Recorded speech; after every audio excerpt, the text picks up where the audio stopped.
Welcome to my new video. Today I will teach you how to rationalize the denominator. Now let's try our first example, 1 over root 4. To rationalize the denominator, this means the denominator of the fraction must become a whole number. Now, how can we do this?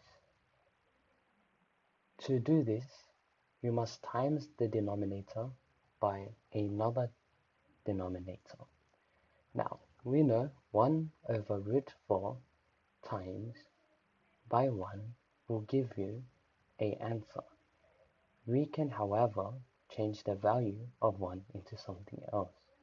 Now, we know root 4 times x is equal to 4. So x is equal to root 4. Now, like I said, we can similarly change the value of 1 into root 4 over root 4 since it also equals to 1. So now we can write 1 over root 4 times root 4 over root 4 will give you, now you times 1 by root 4 and root 4 by root 4 on the denominator. Now, by using our third rules, we know that root 4 times root 4 is equal to 4. 1 over root 4 is simply root 4, so the final answer will be root 4 over 4. However, we know root 4 is simply 2, so 2 over 4, which is also equal to half. Our next example would be 1 over root 6. Try this question yourself if you think you can do it. So what numbers should we put inside that circle to make the whole fraction a whole number? Now, to make the denominator a whole number, we must times root x by root x. See, all I am doing is using the same number and timesing it with a root. So now we can do 1 times root x over root 6 times by root 6. Now, using our third rules, we know root 6 times root 6 is simply just 6. To make sure, you can put this into your calculator. So our final answer would be root 6 over 6. Our next example would be our harder one. Now, we're not going to simplify the denominator just yet. Let's try and figure this out. 1 minus root 3 times what will give you a whole number?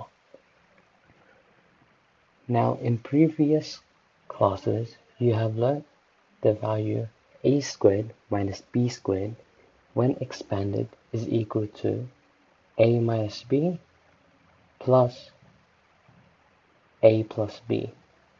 So timesing 2 together will give you a squared minus b squared. In this case, we already have 1 minus root 3. And we know our a value is the number 1 and our b value is root 3. So we can simply write 1 plus root 3 as our second value. So now let's expand this. However, you do not need to expand this since we already know a shortcut.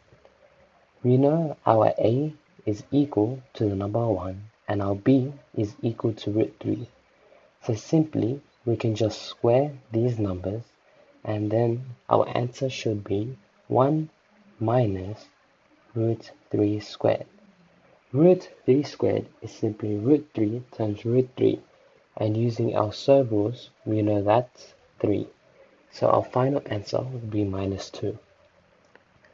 Now let's try this in a rationalizing denominator question. 1 over 4 minus root 2. Now what must we times this by to give the denominator as a whole number? Simply 4 plus root 2. All you have to do is swap the plus or minus sign to the opposite. In this case, it's minus, so we changed it to plus. Now you times the top together, which will give you 1 into 4 plus root 2, and the bottom would be 4 minus root 2 times 4 plus root 2. Now, we know a squared minus b squared. We know this rule already. In this case, we can multiply the top and it will give us 4 plus root 2. Now, we know our a is 4 and our b is root 2. So, we can simply write 4 squared, which is 16, root 2 squared, which is minus 2, which will give you 4 plus root 2 over 14. Now, let's try a similar question. 2 over 3 minus root 7. What must we times this by? So now we know all we have to do is swap the minus or plus sign around. So now we can just write 3 plus root 7 over 3 plus root 7. Now we times both fractions, so this will give us 2 into 3 plus root 7 over 3 minus root 7 times 3 plus root 7. Now try simplifying this yourself while I work through it.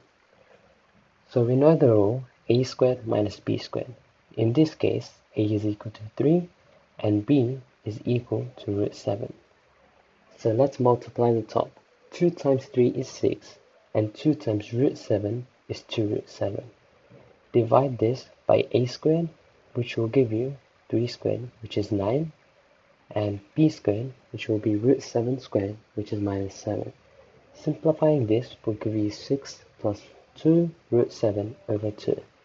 We can take out a common multiple of 2, which will give us 2 into root plus root 7 divided by 2, and our final answer will end up being root 3 plus root 7.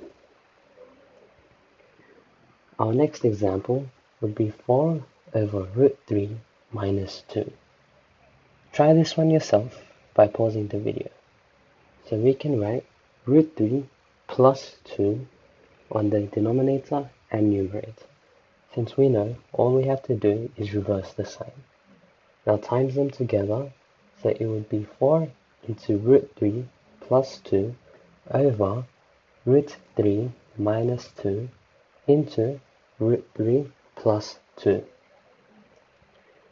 Remember, all you have to do is reverse the sign. Now let's expand the top. 4 times root 3 will be 4 root 3. 4 times 2 is 8, and now the denominator, we know a squared minus b squared. A in this case is root 3, and b in this case is the number 2.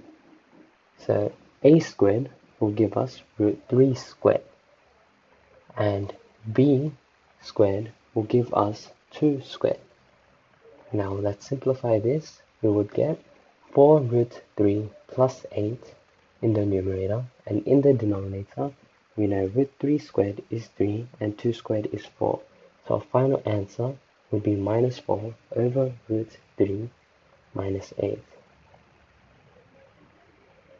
Now, let's try another question. 2 over root 3 plus root 2.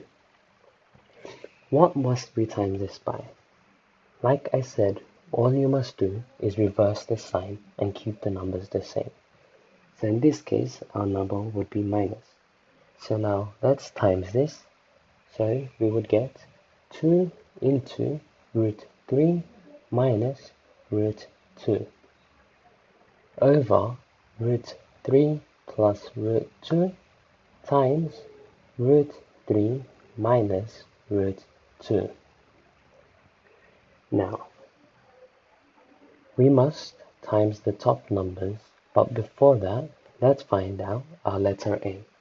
A is equal to root 3 and B is equal to root 2. Let's times the top, which will give us 2 times root 3, which is 2 root 3, minus 2 times root 2, which is 2 root 2. Oops, seems like I wrote 2 by accident.